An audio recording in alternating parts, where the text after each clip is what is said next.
nyo to, napakamura, napakaganda, mapapawaw na lang talaga ang pagbibigyan nyo. No need mo ng balutan, malapit ng Pasko, pang-giveaways, pang-regalo, tingnan nyo, ang ganda. Ang dami naman, pwede kang mamili. Merong apatan, merong dalawahan lang neto. Siyempre, pamura ng pamura, pero ang mura nito, ako na nagsabi sa inyo, oh, wow! Wow, wow, wow, wow, wow, wow, wow! Grabe, mapapawaw ka na lang talaga. Alam niyo kung paano yung reaction ko ng pag-wow, ganun din yung magiging reaction ng taong makakatanggap nito galing sa inyo. Di ba? Kung magpapag-giveaways kayo, hindi ka naman problema na babalutin mo pa kasi yan, oh. Ang ganda ng lagayan. Tingnan nyo naman.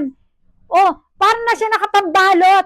And mukhang mamahalin. Pero ang totoo, carry ng budget to. Kahit bumili ka pa ng ilang piraso nito, ay, nako, sabi ko sa inyo, marami kang taong mapapasaya ng dahil dito. Tingnan nyo, ang ganda ng quality. Watay na sa pakata ko sa inyo. Tingnan nyo. Diba, ang ganda, oh. And may kutsara siya kasama. Kung ilang piraso to, ganun din yung kutsara niyan, oh. Ang ganda! Sabi ko nga sa inyo, isa lang ang sasabihin sa inyo ng taong pagbibigyan nyo nito at mabubuno sa giveaway nyo. Wow! Napakaganda!